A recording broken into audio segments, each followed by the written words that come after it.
Lektion 1: Outdoor-Ausrüstung kaufen. Hallo Anna, warst du schon einmal in einem Ausrüstungsgeschäft?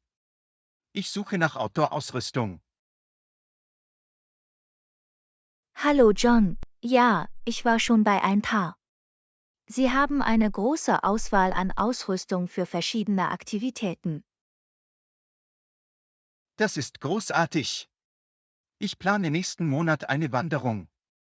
Habt ihr Vorschläge, wo man einen guten Rucksack kaufen kann? Sicher, du kannst den Adventure Gear Store ausprobieren. Sie haben eine gute Auswahl an Rucksäcken, die zum Wandern geeignet sind. Danke, ich schaue mir das an. Übrigens, verkaufen Sie auch Campingzelte? Ja, das tun sie. Sie haben verschiedene Größen und Arten von Zelten zum Campen. Das ist perfekt. Ich brauche auch ein Zelt für meine Reise. Könnten Sie ein leichtes empfehlen? Natürlich. Outdoor World hat ein leichtes Zelt namens Trailblazer. Es ist leicht zu tragen und aufzubauen. Klingt nach genau dem, was ich brauche. Gibt es noch andere wichtige Dinge, die ich für die Reise kaufen sollte? Auf jeden Fall. Für Nachtwanderungen solltest du dir ein gutes Paar Wanderschuhe, eine Wasserflasche und eine Stirnlampe besorgen. Das werde ich mir notieren. Danke für die Vorschläge, Anna. Du bist willkommen, John. Lass mich wissen, wenn du weitere Hilfe brauchst. Viel Spaß beim Wandern. Das werde ich, danke nochmal, Anna. Ich freue mich schon darauf. Lektion 2: Online-Empfehlungen. Hallo Anna, kennst du bestimmte Websites, die du empfiehlst? Ich habe in letzter Zeit gute Erfahrungen mit Online-Einkäufen gemacht. Hallo John, ich kann aufgrund meiner persönlichen Erfahrung einige Websites vorschlagen. Was möchtest du kaufen? Ich brauche ein paar neue Küchengeräte. Irgendwelche Vorschläge für zuverlässige Websites? Schauen Sie sich auf jeden Fall Kitchen Essentials an. Sie haben eine große Auswahl an Geräten und bieten gute Angebote. Danke für die Empfehlung. Ich werde Ihre Website durchsuchen. Übrigens, hast du schon einmal Kleidung online gekauft? Ja, habe ich. Normalerweise kaufe ich in der Fashion Avenue ein. Sie haben trendige Kleidung und günstige Preise. Hört sich toll an. Ich versuche es mal. Was ist mit Büchern? Irgendwelche guten Online-Buchhandlungen? Bookworm Online ist fantastisch für Buchliebhaber. Sie haben eine riesige Sammlung und bieten oft Rabatte an. Hervorragend, das füge ich meiner Liste hinzu. Haben Sie Empfehlungen für Online-Lernplattformen? SkillUp Academy ist eine beliebte Plattform für Online-Kurse. Sie bieten eine breite Palette von Fächern zur Auswahl. Genau das brauche ich. Ich werde es mir auf jeden Fall ansehen. Haben Sie jemals Websites für Reisebuchungen verwendet? Ja, Wanderlust Travel ist meine bevorzugte Website für die Buchung von Flügen und Unterkünften. Sie haben tolle Angebote. Perfekt. Das werde ich bei meiner nächsten Reise im Hinterkopf behalten. Danke für all die Empfehlungen, Anna. Du bist willkommen, John. Ich hoffe, Sie finden sie hilfreich. Viel Spaß beim Einkaufen und Lernen. Danke, Anna. Das weiß ich zu schätzen. Ich freue mich darauf, diese Websites zu erkunden. Lektion 3. Zu Hause konzentriert bleiben. Hallo Anna, lässt du dich zu Hause manchmal ablenken? Manchmal fällt es mir schwer, konzentriert zu bleiben, besonders wenn meine Haustiere in der Nähe sind. Hallo John, ich kann das nachvollziehen. Haustiere können ziemlich ablenkend sein. Ich habe eine Katze, die immer Aufmerksamkeit will. Bei meinem Hund ist es genauso. Er stupst mich immer an, apportiert zu spielen. Wie schaffst du es, trotz der Ablenkungen konzentriert zu bleiben? Ich versuche, mir einen bestimmten Arbeitsbereich zuzuweisen, auf den ich mich konzentrieren kann. Es hilft, einen eigenen Arbeitsbereich zu haben. Das ist eine gute Idee. Ich sollte auch einen eigenen Arbeitsbereich einrichten. Was ist mit Hausarbeiten? Sie können auch ablenkend sein. Absolut. Ich mache einen Zeitplan für Aufgaben und lege bestimmte Zeiten fest, um sie zu erledigen. Es hilft mir, organisiert und konzentriert zu bleiben. Ich werde diesen Ansatz ausprobieren. Es ist schwierig, die Hausarbeiten zu ignorieren, wenn sie direkt vor mir liegen. Hast du noch weitere Tipps, um konzentriert zu bleiben? Ein weiterer Tipp ist, digitale Ablenkungen zu vermeiden. Ich schalte Benachrichtigungen auf meinem Telefon aus und schließe unnötige Tabs auf meinem Computer. Darüber habe ich nie nachgedacht. Benachrichtigungen in sozialen Medien erregen immer meine Aufmerksamkeit. Ich werde es auf jeden Fall versuchen. Irgendwelche anderen Vorschläge? Kurze Pausen können ebenfalls helfen. Ich finde, dass es meinen Geist erfrischt und die Konzentration verbessert, wenn ich für ein paar Minuten von der Arbeit weggehe. Das klingt nach einer guten Strategie. Ich werde kurze Pausen in meinen Arbeitsalltag einbauen. Danke für den Rat, Anna. Du bist willkommen, John. Ich hoffe, diese Tipps helfen dir, konzentriert zu bleiben. Denken Sie daran, dass es wichtig ist, herauszufinden, was für Sie am besten funktioniert. Das werde ich, Anna. Ich schätze Ihre Beratung. Wir wünschen Ihnen, konzentriert und produktiv zu bleiben. Lektion 4. Sei du selbst. Hallo Anna, ich war in letzter Zeit etwas nervös. Hast du irgendwelche Tipps, um in sozialen Situationen ruhig zu bleiben und du selbst zu sein? Hallo John, es ist normal, nervös zu sein, aber denk daran, dich so zu umarmen, wie du bist. Selbstvertrauen spielt eine große Rolle. Sei einfach du selbst. Das ist manchmal leichter gesagt als getan. Wie schaffst du es, dir selbst in verschiedenen sozialen Umgebungen treu zu bleiben? Es ist wichtig, dass du dich an deine Stärken und einzigartigen Eigenschaften erinnerst. Konzentrieren Sie sich auf das, was Sie besonders macht, und lassen Sie das durchscheinen. Das werde ich im Hinterkopf behalten. Manchmal mache ich mir zu viele Gedanken darüber, was andere über mich denken. Irgendwelche Ratschläge zur Überwindung des Problems? Eine Strategie besteht darin, Ihren Fokus von der Suche nach Bestätigung darauf zu verlagern, einfach den Moment zu genießen. Seien Sie präsent und engagieren Sie sich aufrichtig mit anderen. Das ist eine großartige Perspektive.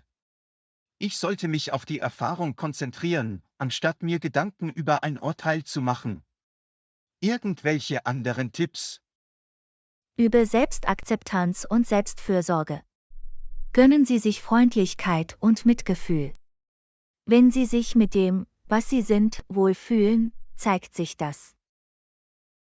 Ich werde Selbstfürsorge zu einer Priorität machen. Wenn ich auf mich selbst aufpasse, fühle ich mich selbstbewusster. Wie wäre es mit dem Umgang mit Kritik? Konstruktive Kritik kann wertvoll sein, aber denken Sie daran, nicht alles persönlich zu nehmen. Trennen Sie hilfreiches Feedback von unnötiger Negativität. Das ist ein gutes Argument.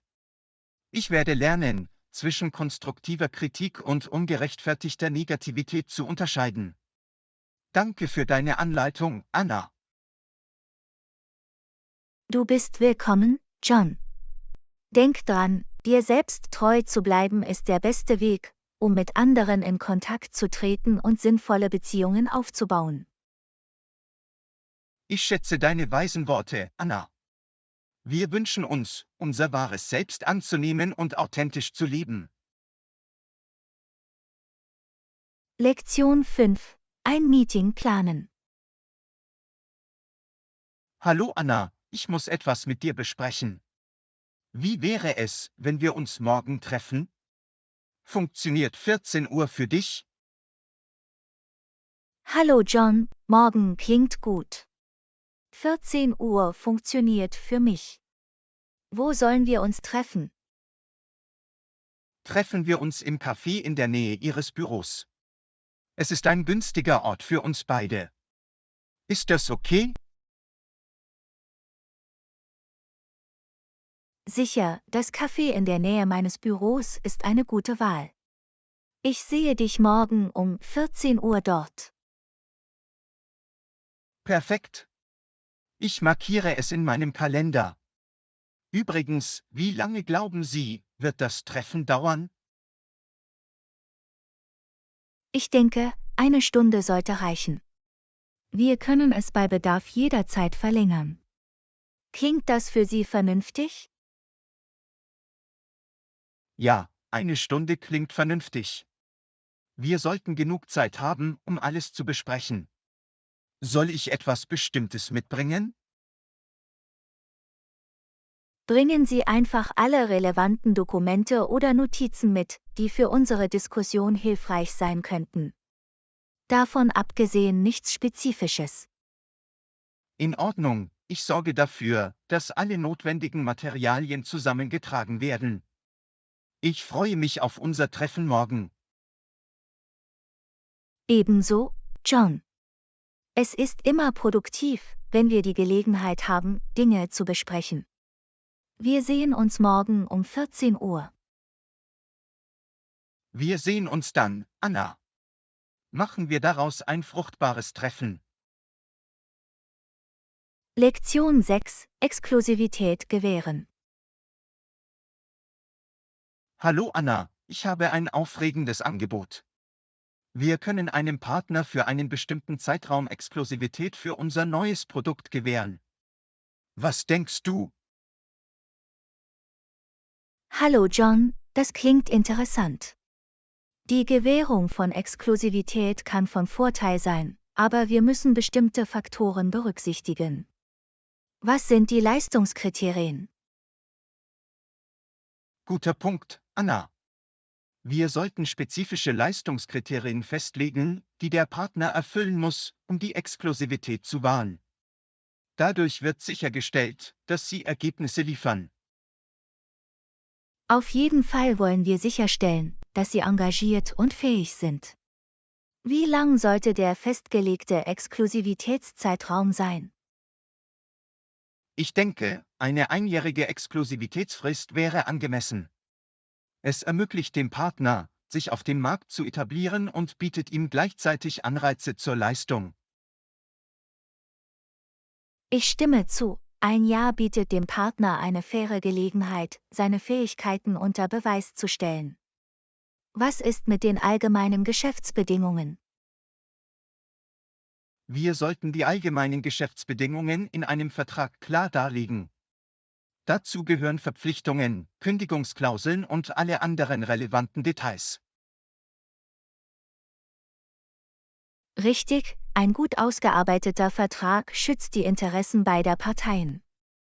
Es ist wichtig, dass ein Rechtsberater ihn überprüft, um seine Gültigkeit sicherzustellen. Auf jeden Fall ist eine rechtliche Überprüfung von entscheidender Bedeutung, um mögliche Probleme zu vermeiden. Sobald wir alles vorbereitet haben, können wir mit der Gewährung der Exklusivität fortfahren. Klingt nach einem Plan, John. Die Gewährung von Exklusivität kann ein strategischer Schritt für unser neues Produkt sein. Stellen wir sicher, dass alles klar definiert ist. Einverstanden, Anna. Wir wollen die Partnerschaft auf Erfolgskurs bringen. Ich werde mit der Vertragsgestaltung beginnen und einen Rechtsbeistand hinzuziehen. Lektion 7: Gemeinsamkeiten finden. Hallo Anna, ich denke, wir sollten das vorliegende Thema besprechen. Kompromisse und das Finden von Lösungen sind unerlässlich. Wie können wir Gemeinsamkeiten finden? Hallo John, du hast recht. Um Gemeinsamkeiten zu finden, müssen wir die Perspektiven des jeweils anderen verstehen. Aktives Zuhören ist ein guter Ausgangspunkt. Absolut, aktives Zuhören hilft uns, Erkenntnisse zu gewinnen und Empathie zu zeigen. Sobald wir uns verstehen, können wir auf eine für beide Seiten vorteilhafte Lösung hinarbeiten. Ich stimme zu, John. Es ist wichtig, sich auf die grundlegenden Interessen zu konzentrieren, anstatt auf gegensätzlichen Positionen stecken zu bleiben. Es ist wichtig, gemeinsame Ziele zu finden. Das ist ein gutes Argument, Anna. Die Identifizierung gemeinsamer Ziele hilft uns, unsere Anstrengungen aufeinander abzustimmen und auf ein Win-Win-Ergebnis hinzuarbeiten. Wie wäre es mit Brainstorming-Ideen? Brainstorming ist eine fantastische Möglichkeit, kreative Lösungen zu finden.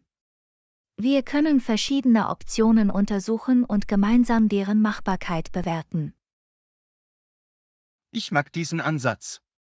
Indem wir uns beide in den Brainstorming-Prozess einbeziehen, erhöhen wir die Chancen, innovative Lösungen zu finden. Auf jeden Fall führt Zusammenarbeit zu besseren Ergebnissen. Wir sollten auch offen dafür sein, alternative Perspektiven und Ideen in Betracht zu ziehen. Ich könnte nicht mehr zustimmen. Wenn wir aufgeschlossen sind, können wir Möglichkeiten erkunden und Lösungen in Betracht ziehen, an die wir anfangs vielleicht nicht gedacht haben. Genau, John. Konzentrieren wir uns auf die Problemlösung, anstatt uns mit Unterschieden zu beschäftigen. Gemeinsam können wir Gemeinsamkeiten finden und eine Lösung finden. Ich bin froh, dass wir auf derselben Seite sind, Anna.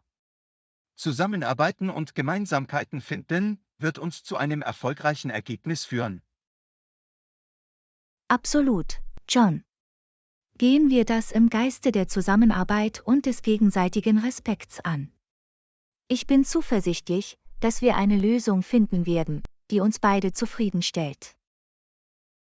Danke für deine positive Einstellung, Anna. Ihre Bereitschaft zur Zusammenarbeit macht diesen Prozess viel reibungsloser. Lass uns an die Arbeit gehen. Es ist mir ein Vergnügen, John. Lass uns eintauchen und den besten Weg finden. Ich freue mich darauf, gemeinsam an einer Lösung zu arbeiten. Ich auch, Anna. Lass es uns geschehen lassen. Lektion 8: Erkunden Sie Orte in der Nähe. Hallo Anna, ich habe ein neues Restaurant in der Nähe gefunden. Hört sich toll an. Ist es von hier aus zu Fuß erreichbar? Hallo John, das ist aufregend. Lass uns auf der Karte nachschauen. Ja, es ist nur ein paar Blocks entfernt. Wir können auf jeden Fall dorthin laufen. Das ist praktisch. Die Erkundung neuer Orte zu Fuß ermöglicht es uns, die Umgebung zu genießen und versteckte Juwelen zu entdecken. Absolut, John. Gehen bietet auch die Möglichkeit, etwas Bewegung und frische Luft zu schnappen, während wir gerade dabei sind. Ich stimme zu. Es ist eine Win-Win-Situation. Wir können unsere Neugier stillen und gleichzeitig einen angenehmen Spaziergang machen. Definitiv, John. Außerdem ist es eine Chance, lokale Unternehmen in der Nachbarschaft zu unterstützen. Die Unterstützung lokaler Unternehmen ist wichtig für das Wachstum der Gemeinde. Machen wir es uns zur Aufgabe, neue Orte auszuprobieren. Dafür bin ich voll und ganz, John. Das Ausprobieren neuer Restaurants gibt uns die Möglichkeit, verschiedene Küchen und Geschmacksrichtungen kennenzulernen. Es erweitert unseren kulinarischen Horizont und macht unsere kulinarischen Erlebnisse noch aufregender. Ich kann es kaum erwarten, das neue Restaurant auszuprobieren. Ich auch nicht, John. Ich bin neugierig auf Ihre Speisekarte. Neue Gerichte auszuprobieren ist immer ein Abenteuer für den Gaumen. Absolut, Anna. Es ist, als würde man sich auf eine kulinarische Reise direkt in unserer eigenen Nachbarschaft begeben. Und wer weiß, vielleicht entdecken wir unseren neuen Lieblingsplatz. Die Erkundung nahegelegener Orte steckt voller Überraschungen. Das ist das Schöne daran, Anna. Wir wissen nie, was wir finden könnten. Machen wir Pläne, bald dorthin zu gehen. Klingt nach einem Plan, John. Suchen wir uns einen Tag und eine Uhrzeit aus, die für uns beide passen, und wir beginnen unser kulinarisches Abenteuer. Einverstanden, Anna. Finden wir einen passenden Tag und machen wir unseren Gaumen glücklich. Darauf freue ich mich. Ich auch, John. Es wird ein herrliches Erlebnis.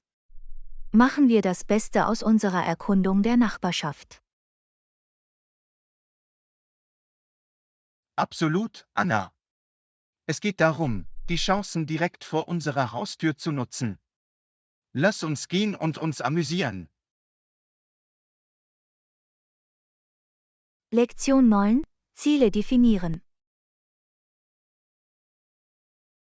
Hallo Anna, ich habe über unser Projekt nachgedacht und ich denke, wir brauchen mehr Klarheit. Ich bin mir bei unseren Zielen nicht sicher. Hallo John, ich verstehe deine Besorgnis. Klare Ziele sind für unsere Arbeit unerlässlich. Lassen Sie uns gemeinsam daran arbeiten, sie zu definieren. Das klingt nach einem Plan, Anna. Wir sollten konkrete, messbare Ziele haben, an denen wir unsere Fortschritte messen können. Absolut, John. Spezifische und messbare Ziele geben den Fokus und ermöglichen es uns, unsere Erfolge genau zu beurteilen. Ich stimme zu. Es ist wichtig, eine klare Richtung und Meilensteine zu haben, um sicherzustellen, dass wir auf dem richtigen Weg sind. Genau, John.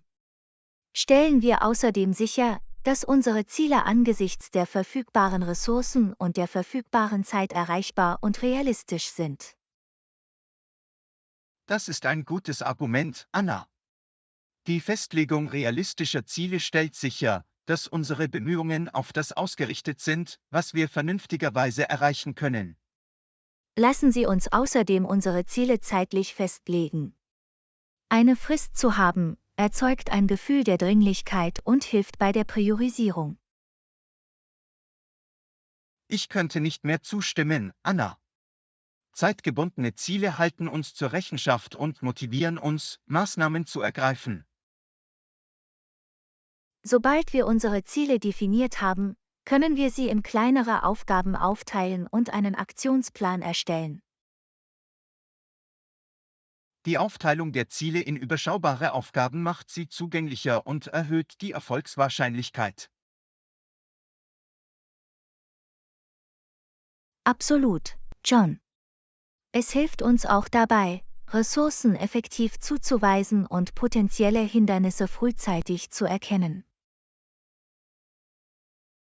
Die Identifizierung potenzieller Herausforderungen im Voraus ermöglicht es uns, Notfallpläne zu entwickeln und proaktiv zu bleiben. Das ist ein kluger Ansatz, John. Wenn wir auf Hindernisse vorbereitet sind, können wir sie reibungslos überwinden und weiter vorankommen. Ich bin froh, dass wir auf derselben Seite sind, Anna. Lassen Sie uns zusammenarbeiten, um unsere Ziele zu definieren und eine Roadmap für den Erfolg zu erstellen. Ich bin zuversichtlich, dass wir mit klaren Zielen und einem klar definierten Plan großartige Ergebnisse erzielen können. Lass uns anfangen. Absolut, Anna. Lassen Sie uns eintauchen und den Grundstein für ein erfolgreiches Projekt legen. Ich schätze Ihre Zusammenarbeit und Ihren Beitrag. Lektion 10. Gute Zeit mit der Familie. Hallo Anna, ich bin auf eine lokale Veranstaltung gestoßen, die an diesem Wochenende stattfindet. Es klingt wunderbar. Zeit mit der Familie zu verbringen macht immer Spaß. Hallo John, ich stimme zu. Familienzeit ist kostbar. Worum geht es bei der Veranstaltung? Ich bin neugierig, mehr zu erfahren. Es ist eine Gemeinschaftsmesse mit verschiedenen Aktivitäten, Spielen und Live-Auftritten. Es ist für jeden etwas dabei. Das klingt nach einem unterhaltsamen Tag. Zeit mit der Familie in einer lebendigen Atmosphäre zu verbringen, ist immer unvergesslich. Absolut, Anna. Es ist eine Gelegenheit, bleibende Erinnerungen zu schaffen und unsere Bindungen zu geliebten Menschen zu stärken. Ich könnte nicht mehr zustimmen. Die Zeit mit der Familie bietet die Möglichkeit, sich von unseren täglichen Routinen zu lösen und sich aufeinander zu konzentrieren. Das ist wahr. Es ermöglicht uns, präsent zu sein und uns voll und ganz mit unseren Familienmitgliedern zu beschäftigen und tiefere Verbindungen zu pflegen. Und es geht nicht nur um die Veranstaltung selbst. Die Reise zum Veranstaltungsort und die gemeinsam verbrachte Zeit tragen zum Gesamterlebnis bei. Du hast recht, Anna. Es geht um die schöne Zeit, die wir miteinander teilen, sei es während der Veranstaltung oder in den Momenten davor. Genau. Es geht darum, die Gesellschaft des anderen zu genießen und eine positive und freudige Atmosphäre zu schaffen. Und das Beste daran ist, dass wir alle Familienmitglieder einbeziehen können, unabhängig von Alter oder Interessen. Es ist inklusiv und macht allen Spaß. Das ist einer der Höhepunkte der Familienzeit. Jeder kann mitmachen und zum Genuss des Tages beitragen. Absolut, Anna. Es ist eine Gelegenheit, Zusammengehörigkeit zu feiern und unsere familiären Bindungen zu stärken. Die Zeit mit der Familie bietet auch die Möglichkeit, sich gegenseitig zu unterstützen und zu ermutigen und so ein Gefühl der Einheit zu fördern. Ich könnte nicht mehr zustimmen. Wir können uns bei Spielen und Aktivitäten gegenseitig anfeuern und so ein unterstützendes Umfeld schaffen. Und vergessen wir nicht das Lachen und die Freude, die damit einhergehen, Zeit mit geliebten Menschen zu verbringen. Es ist von unschätzbarem Wert. Du hast absolut recht, Anna. Das Lachen und die Freude machen das Erlebnis noch unvergesslicher und besonderer. Ich freue mich über diese Veranstaltung, John. Es ist eine wunderbare Gelegenheit, schöne Erinnerungen mit unseren Familien zu schaffen.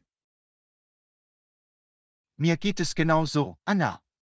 Machen wir Pläne für die Teilnahme an der Veranstaltung und machen wir das Beste aus unserer gemeinsamen Zeit. Klingt nach einem Plan, John. Markieren wir es in unseren Kalendern und freuen wir uns auf einen fantastischen Tag mit unseren Liebsten. Ich kann es kaum erwarten, Anna. Es wird ein Tag voller Liebe, Lachen und wertvoller Momente sein. Lektion 11. Friedlicher Schlaf. Hallo Anna, Entschuldigung, aber ich konnte letzte Nacht wegen lauter Geräusche nicht schlafen. Es war ziemlich störend. Hallo John, es tut mir leid, das zu hören. Lärm kann in der Tat unseren Schlaf stören. Haben Sie irgendwelche Lösungen ausprobiert, um das Problem zu beheben? Ja, ich habe versucht, Ohrstöpsel zu tragen, aber sie haben nicht viel geholfen. Ich bin offen für Vorschläge, wie ich meine Schlafumgebung verbessern kann. Eine Option, die Sie in Betracht ziehen könnten, ist die Verwendung einer Maschine mit weißem Rauschen. Es kann helfen, externe Geräusche zu übertönen und eine beruhigende Atmosphäre Das zu ist eine schaffen. gute Idee, Anna. Ich habe von Maschinen mit weißem Rauschen gehört. Wo finde ich einen? Sie können online nachschauen oder ein lokales Haushaltswarengeschäft besuchen.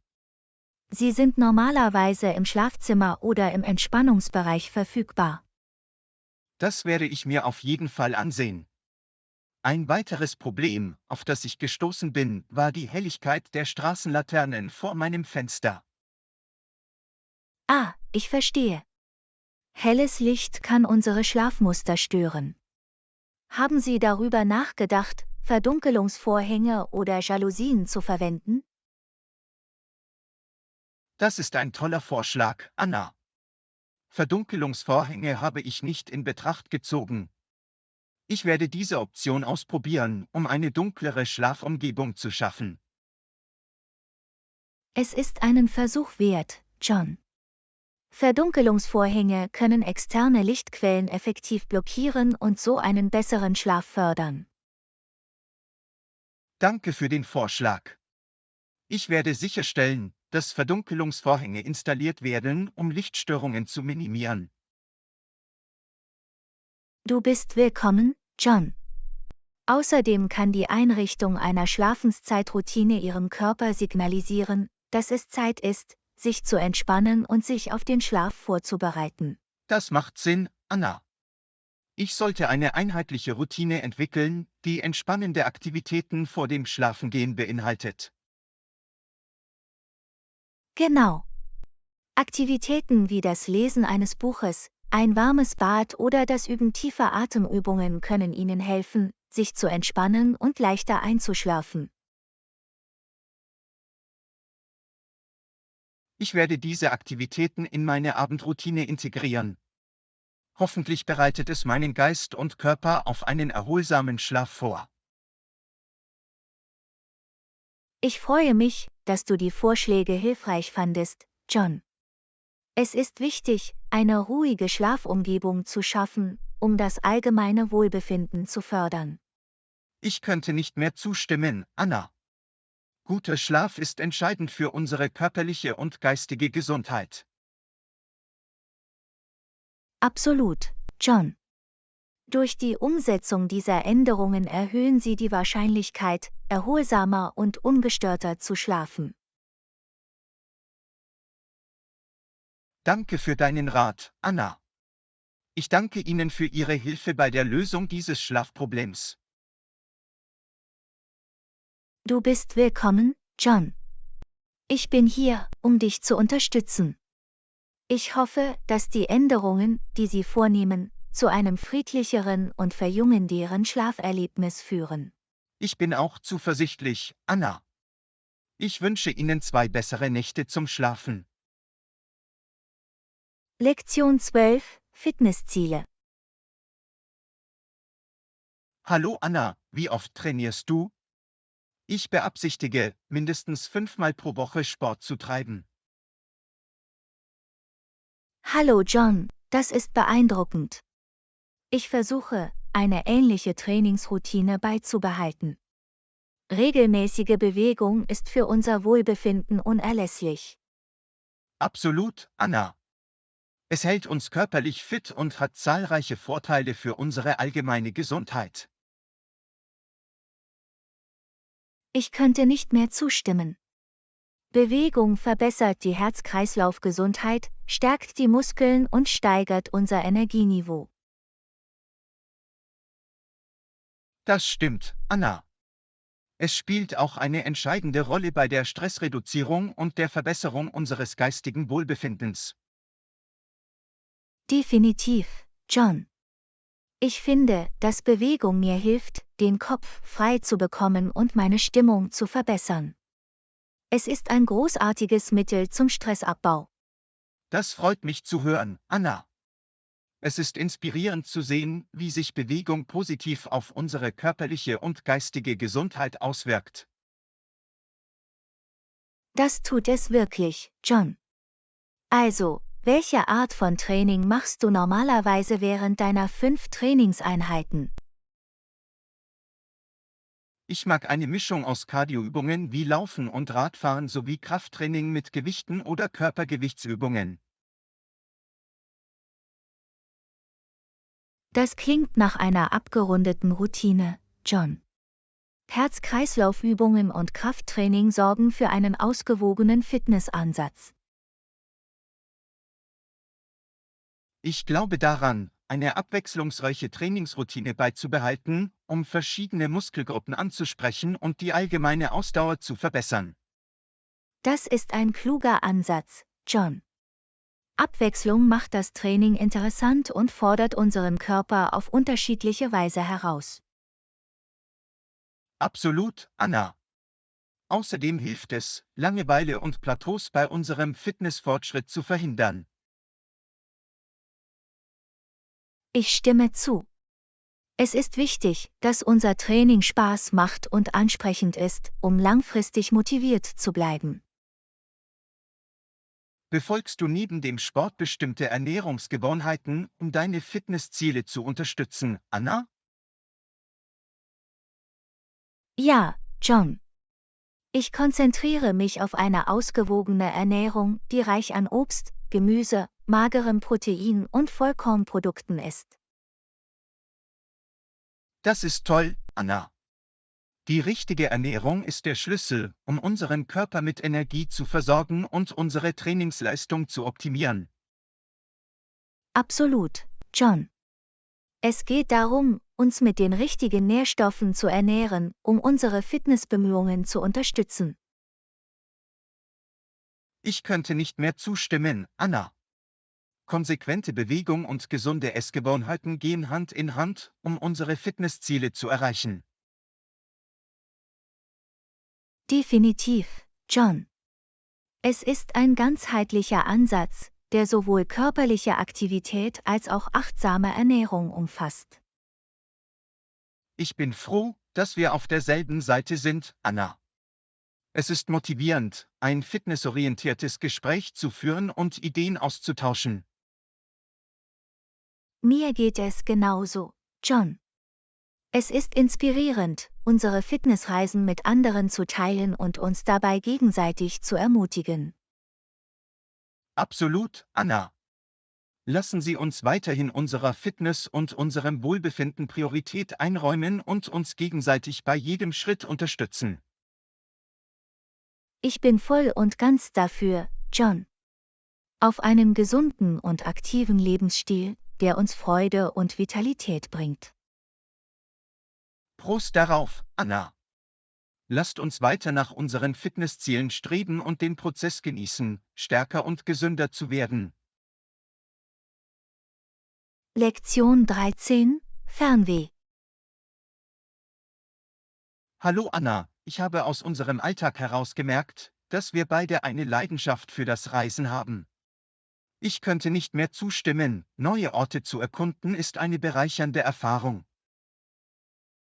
Hallo John, in der Tat.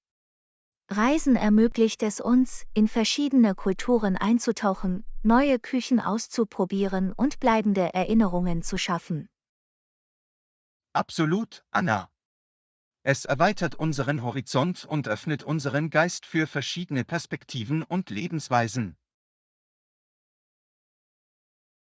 Ich stimme vollkommen zu, John. Es ist faszinierend, die Vielfalt und Schönheit der Welt aus erster Hand zu erleben. Reisen bietet auch Möglichkeiten für persönliches Wachstum und Selbstfindung, würden Sie nicht sagen? Definitiv, John. Unsere Komfortzonen zu verlassen und neue Erfahrungen zu machen hilft uns, als Individuen zu lernen und zu wachsen. Das ist so wahr, Anna. Durch unsere Reiseabenteuer werden wir anpassungsfähiger, belastbarer und aufgeschlossener. Absolut, John. Außerdem ist es eine Gelegenheit, von unseren täglichen Routinen abzuschalten und uns zu verjüngen. Ich könnte nicht mehr zustimmen. Reisen ermöglicht es uns, dem Gewöhnlichen zu entfliehen und aufregende Abenteuer zu erleben. Und es muss keine große Reise sein. Sogar die Erkundung unserer lokalen Umgebung kann eine bereichernde Erfahrung sein. Du hast recht, Anna. Es gibt so viel Schönheit und versteckte Juwelen zu entdecken, sogar in unserem eigenen Garten. Das ist das Schöne am Reisen. Es muss nicht immer um ferne Orte gehen, es geht darum, den Entdeckergeist zu spüren. Genau, Anna. Also, hast du irgendwelche bevorstehenden Reisepläne oder Traumziele? Eigentlich plane ich nächstes Jahr eine Reise nach Japan. Ich war schon immer fasziniert von der reichen Kultur und den atemberaubenden Landschaften. Das klingt unglaublich, Anna. Japan ist ein Land voller Wunder, von geschäftigen Städten bis hin zu ruhigen Tempeln und atemberaubender natürlicher Schönheit. Ich freue mich sehr darüber, John. Wie steht's mit dir? Hast du irgendwelche Traumziele auf deiner Wunschliste? Ein Ort, den ich schon immer besuchen wollte, ist Island. Die Landschaften dort sind wie aus einem Traum, mit Vulkanen, Gletschern und den faszinierenden Nordlichtern. Oh, Island ist unglaublich, John. Die natürliche Schönheit und die einzigartigen geothermischen Eigenschaften machen es zu einem wahrhaft unvergesslichen Reiseziel. Das kann ich mir nur vorstellen, Anna. Es steht definitiv ganz oben auf meiner Liste, und ich hoffe, diese Traumreise bald Wirklichkeit werden zu lassen. Ich bin sicher, das wirst du, John. Die Welt ist voller Wunder, die darauf warten, erkundet zu werden, und ich hoffe, wir werden sie beide erleben. Absolut, Anna. Lassen Sie uns unser Fernweh weiter schüren und unterwegs ein Leben voller Reiseerinnerungen schaffen. Lektion 14: Routine nach dem Lauf. Hallo Anna, ich beneide dich um deine Motivation zum Laufen. Was machst du nach dem Lauf, um dich abzukühlen und zu erholen? Hallo John, danke. Nach dem Lauf mache ich normalerweise ein leichtes Dehnen, um meine Muskeln zu entspannen und Steifheit vorzubeugen. Das klingt nach einer guten Übung, Anna. Dehnen verbessert die Flexibilität und verringert das Verletzungsrisiko. Absolut, John. Es ist wichtig, unseren Muskeln die Möglichkeit zu geben, sich zu entspannen und allmählich in ihren Ruhezustand zurückzukehren. Ich stimme zu, Anna. Integrierst du neben dem Dehnen noch andere Aktivitäten in deine Routine nach dem Lauf? Ja, ich hydratisiere mich gerne, indem ich viel Wasser trinke, um die beim Laufen verlorenen Flüssigkeiten wieder aufzufüllen. Flüssigkeitszufuhr ist wichtig, Anna. Es hilft, das Gleichgewicht unseres Körpers aufrechtzuerhalten und unterstützt die richtige Muskelfunktion. Definitiv, John. Ich esse auch gerne einen nahrhaften Snack mit einem ausgewogenen Verhältnis von Kohlenhydraten und Proteinen, um die Regeneration zu unterstützen. Das ist eine kluge Wahl, Anna. Unser Körper braucht Treibstoff, um sich nach einem anstrengenden Training zu reparieren und wieder aufzubauen. Absolut, John. Es ist wichtig, unsere Muskeln mit den Nährstoffen zu versorgen, die sie benötigen, um sich zu erholen und stärker zu werden. Tun Sie neben der körperlichen Erholung etwas, um sich nach Ihrem Lauf zu entspannen und abzuschalten? Ja, Ich finde es hilfreich, mir ein paar Minuten Zeit zum tiefen Atmen oder Meditieren zu nehmen, um meinen Geist zu beruhigen und Stress abzubauen. Das ist eine großartige Möglichkeit, Achtsamkeit in Ihre Routine zu integrieren, Anna. Es fördert das psychische Wohlbefinden und die Entspannung. Ich könnte nicht mehr zustimmen, John. Es ist eine Chance, sich wieder mit uns selbst zu verbinden und innere Balance zu finden.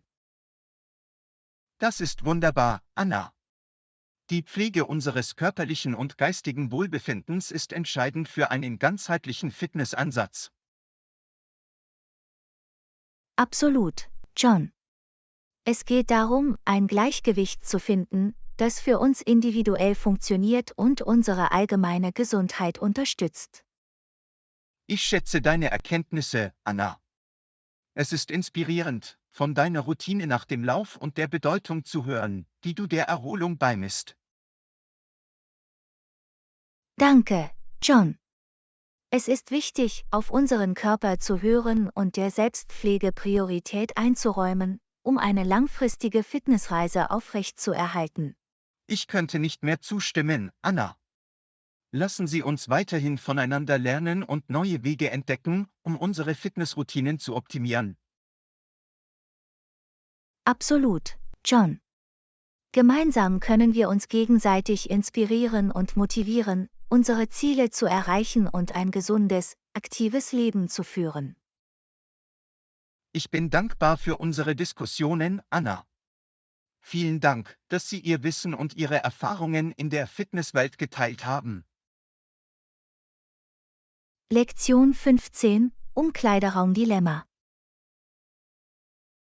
Hallo Anna, der sieht perfekt aus. Kann ich es anprobieren? Hallo John, natürlich. Hier hast du es. Lass es mich wissen, wenn du Hilfe brauchst.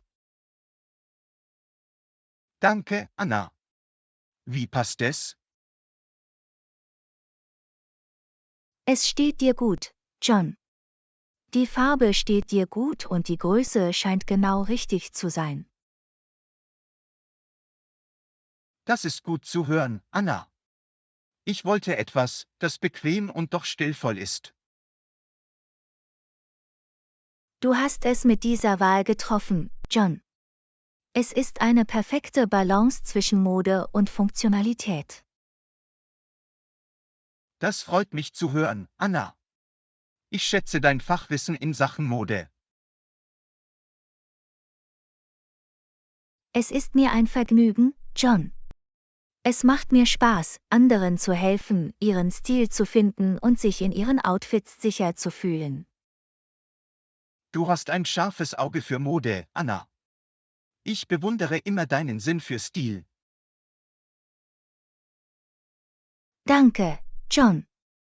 Ich glaube, dass Kleidung eine Form der Selbstdarstellung ist und unser Selbstvertrauen stärken kann. Absolut, Anna.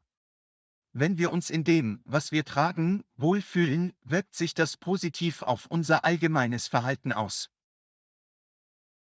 Das ist so wahr, John.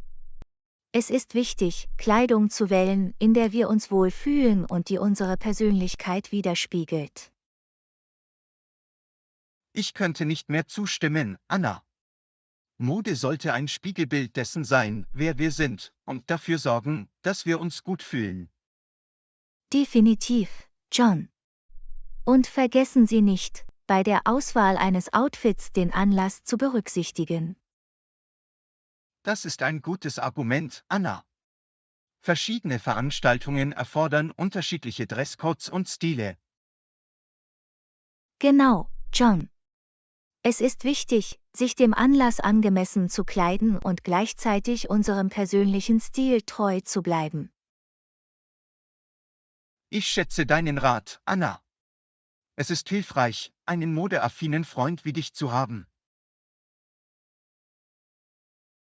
Ich helfe immer gerne, John. Mode ist eine Möglichkeit, uns auszudrücken und unser Selbstvertrauen zu stärken. Und du machst es mühelos, Anna. Dein Stil ist immer auf den Punkt gebracht. Danke für die netten Worte, John. Es bedeutet mir viel, von dir zu kommen. Du bist willkommen, Anna. Ihr Sinn für Mode ist wirklich inspirierend. Ich freue mich, dass ich dich inspirieren konnte, John. Denken Sie daran, der Schlüssel ist, etwas zu tragen, in dem Sie sich wohl und selbstbewusst fühlen. Das werde ich im Hinterkopf behalten, Anna. Vielen Dank für Ihre Anleitung und Unterstützung. Jederzeit, John. Mode soll Spaß machen und unsere einzigartige Persönlichkeit widerspiegeln. Ich könnte nicht mehr zustimmen, Anna. Es geht darum, unsere Individualität durch Mode zu verkörpern. Prost darauf, John. Mögen wir weiterhin unseren eigenen Stil rocken und dabei andere inspirieren. Absolut, Anna. Lassen Sie uns ein modisches Statement abgeben und uns bei unseren Entscheidungen sicher fühlen. Lektion 16 über Sharing-Dienste. Hallo Anna, hast du schon einmal Sharing-Dienste wie Taxis oder Mitfahr-Apps genutzt? Hallo John. Ja, das habe ich. Sie sind praktisch und oft günstiger als ein Auto zu besitzen. Das stimmt, Anna. Es ist toll, wie die Technologie den Zugang zu Transportmitteln erleichtert hat. Absolut, John. Mit nur ein paar Fingertipps auf unseren Handys können wir mitfahren, wann immer wir eine brauchen. Es ist unglaublich praktisch, Anna. Ich erinnere mich an die Tage, als es die einzige Option war, ein Taxi zu rufen. Die Zeiten haben sich definitiv geändert, John. Jetzt haben wir eine Vielzahl von Optionen zur Hand. Apropos Optionen, gibt es in Ihrer Nähe viele Taxis und Mitfahrdienste? Ja, die gibt es, John. In städtischen Gebieten finden Sie eine Vielzahl von Taxis und eine Reihe von Mitfahr-Apps, aus denen Sie auswählen können. Das ist praktisch, Anna. Das bietet Flexibilität und stellt sicher, dass wir immer eine Mitfahrgelegenheit finden.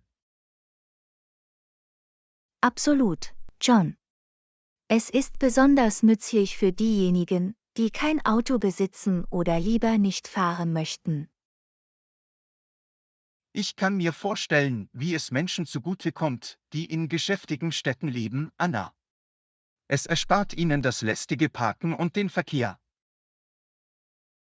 Genau, John. Es ist auch eine umweltfreundliche Option, da es die Anzahl der Autos auf der Straße reduziert. Das ist ein gutes Argument, Anna. Sharing-Dienste tragen zu einer nachhaltigeren Umwelt bei. Das tun sie auf jeden Fall, John. Es ist wunderbar zu sehen, wie Technologie und Innovation unser Leben positiv beeinflussen können. Ich stimme zu, Anna. Es ist erstaunlich, wie diese Dienste die Art und Weise, wie wir pendeln und reisen, verändert haben. Absolut, John. Sie haben den Transport für alle zugänglicher und effizienter gemacht. Bist du bei der Nutzung von Sharing-Diensten auf irgendwelche Herausforderungen oder Nachteile gestoßen, Anna?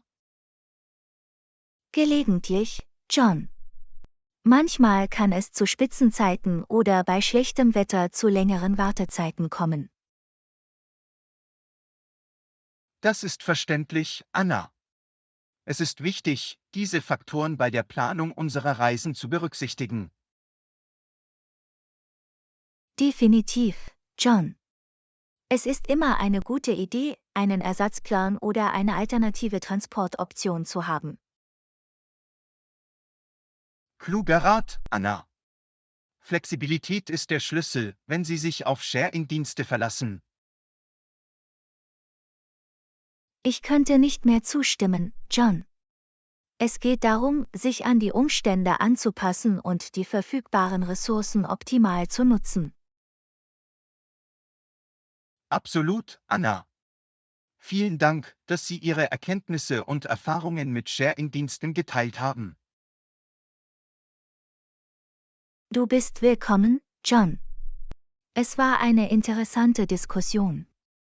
Technologie prägt weiterhin die Art und Weise, wie wir leben und uns bewegen. Das tut es, Anna. Machen wir uns diese Fortschritte zu eigen und machen wir unsere Reisen bequemer und nachhaltiger. Lektion 17: Das riskante Unterfangen. Hallo Anna, hast du jemals darüber nachgedacht, ein riskantes Unterfangen zu beginnen, das sich lohnen könnte? Hallo John. Ja, ich habe darüber nachgedacht. Risiko und Belohnung gehen in der Welt des Unternehmertums oft Hand in Hand. Das stimmt, Anna. Es erfordert Mut, sich auf etwas Ungewisses einzulassen, aber die potenziellen Belohnungen können erheblich sein. Absolut, John. Kalkulierte Risiken einzugehen und Chancen zu nutzen, kann zu großem Erfolg führen. Ich stimme zu, Anna. Aber was sind Ihrer Meinung nach die Schlüsselelemente für den Erfolg solcher Unternehmungen? Nun, John, ich glaube, eine klare Vision und ein solider Geschäftsplan sind entscheidend. Das macht Sinn, Anna. Eine Vision gibt die Richtung vor, während ein gut durchdachter Plan hilft, die Herausforderungen zu bewältigen. Genau, John. Darüber hinaus sind Ausdauer und Belastbarkeit essentielle Eigenschaften, um Hindernisse zu überwinden. Ich könnte nicht mehr zustimmen, Anna. Die Reise eines riskanten Unterfangens hat bestimmt ihre Höhen und Tiefen. Es ist wahr, John. In der Lage zu sein, sich anzupassen, aus Misserfolgen zu lernen und immer weiter voranzukommen, ist lebenswichtig. Ich kann mir vorstellen, dass es auch eine wichtige Rolle spielt, ein starkes Team zu haben und sinnvolle Verbindungen aufzubauen. Absolut, John. Sich mit talentierten Menschen zu umgeben und Partnerschaften zu pflegen, kann das Unternehmen voranbringen. Das ist eine wertvolle Einsicht, Anna. Zusammenarbeit und Synergie sind starke Erfolgstreiber. Das sind sie auf jeden Fall, John. Es ist wichtig, die Stärken anderer zu nutzen und gemeinsam auf ein gemeinsames Ziel hinzuarbeiten. Gibt es noch andere Schlüsselelemente, die Ihrer Meinung nach entscheidend für den Erfolg riskanter Unternehmungen sind, Anna? Nun, John, ich möchte auch betonen, wie wichtig Marktforschung und das Verständnis der Zielgruppe sind. Das ist ein gutes Argument, Anna. Den Markt und die Kunden zu kennen, ermöglicht bessere Entscheidungen und Innovationen. In der Tat, John. Es hilft dabei, Chancen zu erkennen und Produkte oder Dienstleistungen an die Bedürfnisse der Kunden anzupassen. Ich sehe, wie all diese Elemente zusammenkommen, Anna. Sie bilden eine solide Grundlage für das Gedeihen eines riskanten Unternehmens. Absolut, John. Es ist ein empfindliches Gleichgewicht zwischen kalkuliertem Eingehen von Risiken, strategischer Planung und kontinuierlichem Lernen. Danke, dass du deine Erkenntnisse geteilt hast, Anna. Es ist inspirierend, über die Möglichkeiten und Vorteile solcher Unternehmungen nachzudenken. Du bist willkommen, John. Es ist ein spannendes Thema, das es zu erkunden gilt. Riskante Unternehmungen können zu persönlichem Wachstum und bemerkenswerten Erfolgen führen. Ich könnte nicht mehr zustimmen, Anna. Lassen Sie uns die Herausforderungen und potenziellen Belohnungen annehmen, die mit dem Wagnis ins Unbekannte einhergehen. Prost darauf, John. Mögen wir es wagen, große Träume zu haben und die notwendigen Schritte für den Erfolg unserer eigenen Unternehmungen zu unternehmen. Absolut, Anna. Auf den Nervenkitzel des Unbekannten und auf die Reise, Risiken in Triumphe zu verwandeln. Lektion 18: Coastal Haven Breakfast. Hallo Anna, hast du schon einmal das Frühstück im Coastal Haven probiert? Es ist beliebt bei Reisenden. Hallo John. Ja, das habe ich. Das Frühstück dort ist fantastisch, mit einer Vielzahl köstlicher Optionen. Das ist toll, Anna. Welche Gerichte würdest du von der Frühstückskarte empfehlen? Nun, John, Ihre flauschigen Pfannkuchen und der knusprige Speck sind ein Muss. Sie sind einfach köstlich. Das klingt verlockend, Anna. Ich bin immer bereit für ein herzhaftes Frühstück. Gibt es noch andere Spezialitäten? Absolut, John. Ihre Eier Benedikt mit cremiger Sauce Hollandaise sind göttlich. So reichhaltig und würzig. Du machst mich hungrig, Anna. Das klingt nach einem perfekten Ort, um den Tag zu beginnen. Das ist es auf jeden Fall, John. Und das Beste daran ist der bezaubernde Blick auf die Küste, während Sie Ihr Essen genießen. Das ist eine wunderbare Kombination, Anna. Gutes Essen und eine malerische Umgebung sorgen für ein unvergessliches Erlebnis. Absolut, John. Kein Wunder, dass Coastal Haven ein Favorit unter Reisenden ist, die ein köstliches Frühstück suchen. Bieten Sie vegetarische oder vegane Optionen für Menschen mit Ernährungspräferenzen an? Ja, tun Sie, John. Sie haben eine Auswahl an frischen Obstschalen und Avocado-Toast, die für verschiedene Diäten geeignet sind. Das ist toll zu hören, Anna. Es ist wichtig, Inklusivangebote zu haben, die jeder genießen kann. Absolut, John. Sie bemühen sich, verschiedenen Geschmäckern und Ernährungsbedürfnissen gerecht zu werden. Ist Coastal Haven nur bei Reisenden beliebt, oder besuchen auch Einheimische den Ort? Es ist sowohl bei Reisenden als auch bei Einheimischen beliebt, John. Das köstliche Essen und die einladende Atmosphäre ziehen alle an. Das ist wunderbar, Anna. Es ist immer schön, Orte zu finden, die sowohl bei Besuchern als auch bei der Community Anklang finden. Ich stimme zu, John. Es schafft ein Gefühl der Verbundenheit und des gemeinsamen Vergnügens. Hatten Sie jemals interessante Gespräche mit anderen Gästen im Coastal Haven? Oh, auf jeden Fall, John. Das gemütliche Ambiente fördert oft freundliche Gespräche und den Austausch von Reisegeschichten. Das klingt nach einer großartigen Möglichkeit, mit Menschen in Kontakt zu treten und mehr über ihre Erfahrungen zu erfahren. Das ist es wirklich, John. Das Frühstück wird zu mehr als nur einer Mahlzeit, es wird zu einem unvergesslichen sozialen Erlebnis. Ich kann mir die lebhafte Atmosphäre und das Lachen in der Luft vorstellen. Du hast es perfekt eingefangen, John. Coastal Haven strahlt eine warme und lebendige Energie aus. Danke, dass du deine Erfahrung geteilt hast, Anna. Ich kann es kaum erwarten, Coastal Haven zu besuchen und ihr köstliches Frühstück zu genießen. Du bist willkommen, John. Du wirst es sicher genießen. Es ist eine herrliche Art, den Tag zu beginnen. Ich freue mich darauf, Anna. Auf Coastal Haven und die Freude, ein köstliches Frühstück zu genießen.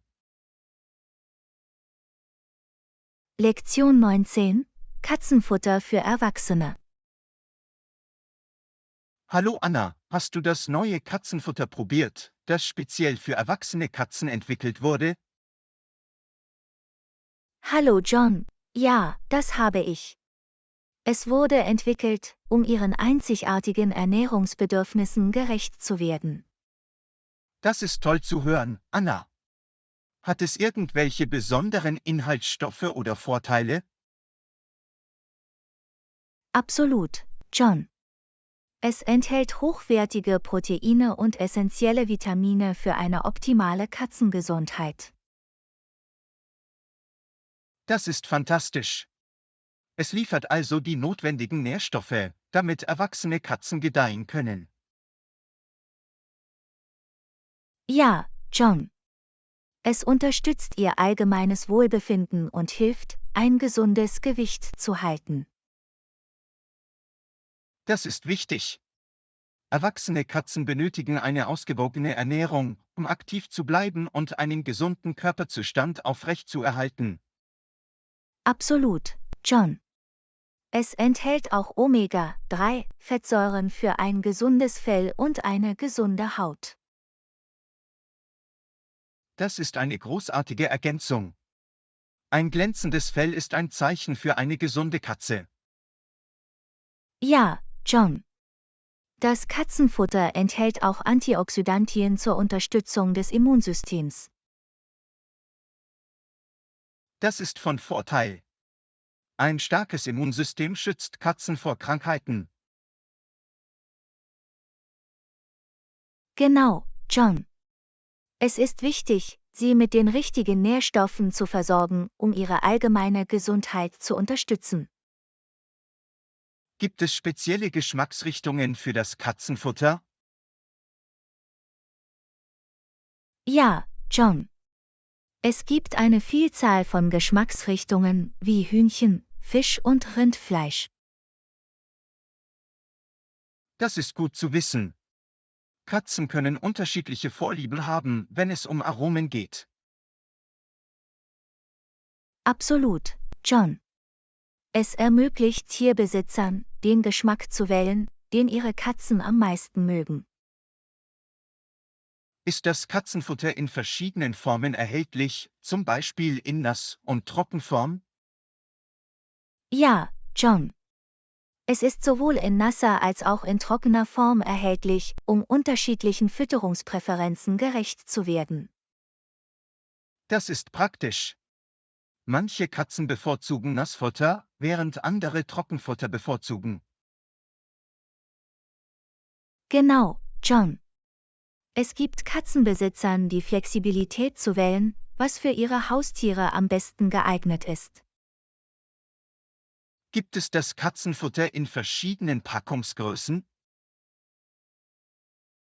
Ja, John. Es ist in verschiedenen Packungsgrößen erhältlich, von kleinen Beuteln bis hin zu größeren Beuteln.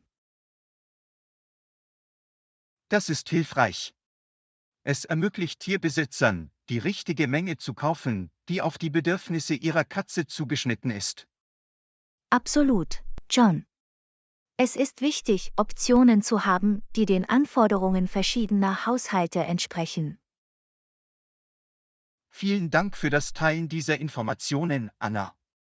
Es ist hilfreich für Katzenbesitzer, die nach dem richtigen Futter für ihre erwachsenen Katzen suchen. Du bist willkommen, John. Eine ausgewogene Ernährung ist der Schlüssel, damit unsere pelzigen Freunde gesund und glücklich bleiben. Ich könnte nicht mehr zustimmen, Anna. Es geht darum, unsere erwachsenen Katzen mit der Nahrung zu versorgen, die sie zum Gedeihen benötigen. Lektion 20: Inklusives Arbeitsumfeld. Hallo Anna, ist dir aufgefallen, wie wichtig es ist, ein inklusives Arbeitsumfeld zu schaffen? Hallo John, absolut. Wenn sich jeder geschätzt fühlt, steigert das die Moral und Produktivität. Das ist so wahr, Anna. Das schafft eine positive Atmosphäre, in der Menschen gedeihen können. Genau, John. Inklusion fördert das Gefühl der Zugehörigkeit und fördert die Zusammenarbeit. Es ist wunderbar, wenn die einzigartigen Perspektiven aller respektiert und geschätzt werden. Ja, John. Das führt zu mehr Kreativität und Innovation innerhalb des Teams. Die Vielfalt an Ideen und Erfahrungen kann ein Unternehmen wirklich voranbringen. Ich könnte nicht mehr zustimmen, John. Es bringt neue Erkenntnisse und hilft, Probleme effektiver zu lösen. Es ist auch wichtig, Chancengleichheit für berufliches Wachstum und Entwicklung zu gewährleisten. Absolut, John. Allen Mitarbeitern gleiche Chancen zu bieten, fördert eine faire und unterstützende Kultur. Wenn Menschen sehen, dass ihre harte Arbeit anerkannt und belohnt wird, motiviert sie das, hervorragende Leistungen zu erbringen. Das stimmt, John. Anerkennung und Belohnungen fördern ein Gefühl von Loyalität und Engagement. Es ist wichtig, dass Führungskräfte den Ton angeben und bei der Förderung von Inklusivität mit gutem Beispiel vorangehen. Definitiv, John. Führung spielt eine entscheidende Rolle bei der Schaffung eines inklusiven Arbeitsumfelds. Es ist wichtig, eine offene Kommunikation zu fördern und aktiv auf das Feedback der Mitarbeiter zu hören. Aktives Zuhören zeigt, dass ihre Meinungen wichtig sind und berücksichtigt werden. Es ist auch wichtig, allen Mitarbeitern Schulungen zu Vielfalt und Inklusion anzubieten. Schulungen tragen dazu bei, das Bewusstsein zu schärfen und ein gemeinsames Verständnis für die Bedeutung von Inklusion zu entwickeln. Absolut, Anna. Es hilft, Vorurteile zu beseitigen und fördert eine inklusivere Denkweise. Und es geht nicht nur um Richtlinien und Verfahren, sondern auch um die Förderung einer Kultur des Respekts und der Akzeptanz. Es ist wichtig, einen sicheren Raum zu schaffen, in dem sich jeder wohlfühlt, wenn er selbst ist. Ja, John. Es ermöglicht Einzelpersonen, ihr ganzes Ich in die Arbeit einzubringen und authentisch ihren Beitrag zu leisten. In einem inklusiven Arbeitsumfeld werden Unterschiede eher gefeiert als Hindernisse angesehen. Die Akzeptanz von Unterschieden führt zu einem reichhaltigeren und dynamischeren Arbeitsplatz. Danke, dass du dieses wichtige Thema besprochen hast, Anna. Lassen Sie uns daran arbeiten, ein inklusives Umfeld zu schaffen, wo immer wir sind. Du bist willkommen, John. Gemeinsam können wir etwas Positives bewirken und eine inklusivere Welt schaffen. Absolut, Anna. Setzen wir uns bei jedem Schritt für Vielfalt und Inklusivität ein. Lektion 21: Schnelltrocknende Handtücher.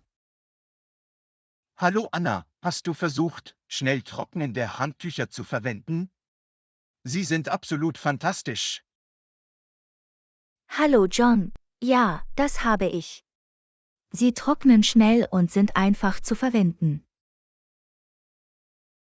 Das ist fantastisch. Das spart viel Zeit und Mühe, besonders wenn Sie es eilig haben. Absolut, John.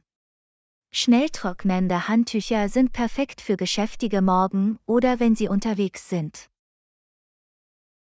Ich liebe es, wie Sie Feuchtigkeit effektiv aufnehmen, ohne ein feuchtes Gefühl zu hinterlassen. Ja, John. Sie sind so konzipiert, dass sie Feuchtigkeit ableiten und dafür sorgen, dass sie sich trocken und frisch fühlen. Das ist großartig, besonders bei heißem und feuchtem Wetter. Normale Handtücher können sich schwer und unbequem anfühlen.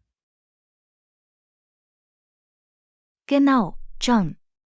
Schnell trocknende Handtücher sind leicht und atmungsaktiv und somit ideal für jede Jahreszeit. Ich schätze auch, dass sie kompakt sind und sich leicht für Reisen oder Trainingseinheiten im Fitnessstudio verstauen lassen. Ja, John. Sie nehmen weniger Platz in Ihrer Tasche ein und sind bequem zu transportieren. Das ist ein großer Vorteil. Ich verstehe, warum sie so beliebt werden. Absolut, John.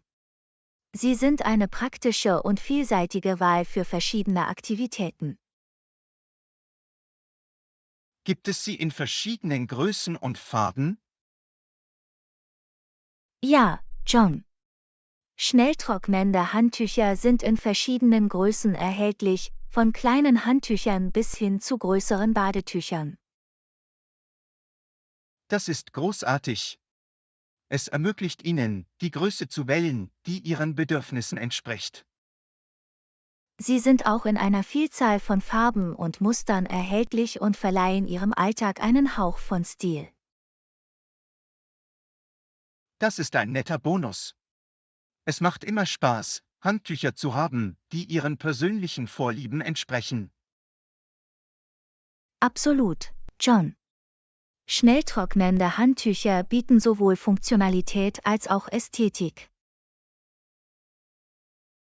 Vielen Dank für das Teilen dieser Informationen, Anna. Ich werde sie auf jeden Fall ausprobieren. Du bist willkommen, John. Ich bin sicher, Sie werden die Bequemlichkeit und Effizienz von schnell trocknenden Handtüchern genießen. Ich freue mich darauf. Auf schnell trocknende und problemlose Handtucherlebnisse. Lektion 22: Online-Datenschutz. Hallo Anna, hast du jemals über Online-Datenschutz nachgedacht? Ich mache mir Sorgen, dass die Leute das ausnutzen. Hallo John, absolut. Es ist wichtig, auf unsere Privatsphäre zu achten und unsere persönlichen Daten zu schützen. Das stimmt, Anna. Mit dem zunehmenden Einsatz von Technologie erweitert sich unser digitaler Fußabdruck. Genau, John. Überall, wo wir online gehen, hinterlassen wir Spuren von Daten, und es ist wichtig, sie zu schützen. Ich habe von Datenschutzverletzungen und Identitätsdiebstahl gehört. Es geht darum, wie unsere Informationen missbraucht werden können. Ja, John. Deshalb ist es wichtig, sichere und eindeutige Passwörter für unsere Online-Konten zu verwenden. Ich stimme zu, Anna. Passwörter sollten eine Kombination aus Buchstaben, Zahlen und Sonderzeichen sein. Darüber hinaus bietet die Aktivierung der Zwei-Faktor-Authentifizierung eine zusätzliche Sicherheitsebene.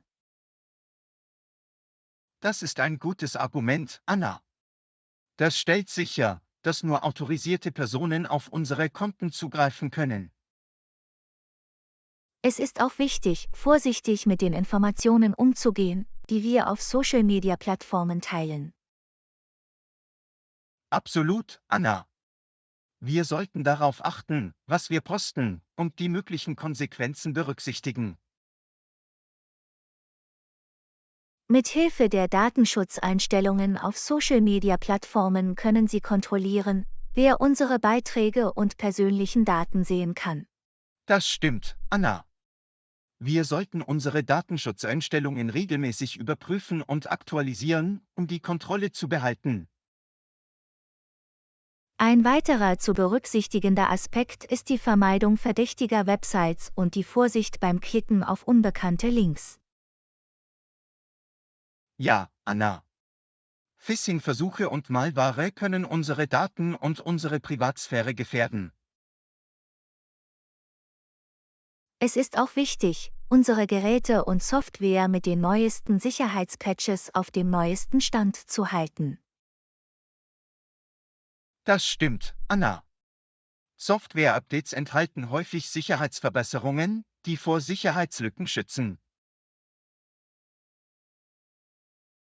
Schließlich können die Verwendung eines zuverlässigen Antivirenprogramms und das regelmäßige Scannen unserer Geräte dazu beitragen, Bedrohungen zu erkennen und zu verhindern. Danke, dass du diese Tipps geteilt hast, Anna. Es ist wichtig, dass jeder seine Online-Privatsphäre proaktiv schützt. Du bist willkommen, John. Bleiben wir wachsam und ergreifen wir Maßnahmen, um unser digitales Leben zu schützen. Absolut, Anna. Unsere Privatsphäre ist wertvoll und es liegt an uns, dafür zu sorgen, dass sie gewahrt wird. Gemeinsam können wir selbstbewusst durch die digitale Welt navigieren und unsere persönlichen Daten schützen. Das ist der Geist, Anna. Lassen Sie uns unserer Online-Privatsphäre Priorität einräumen und das Bewusstsein dafür schärfen, wie wichtig sie ist.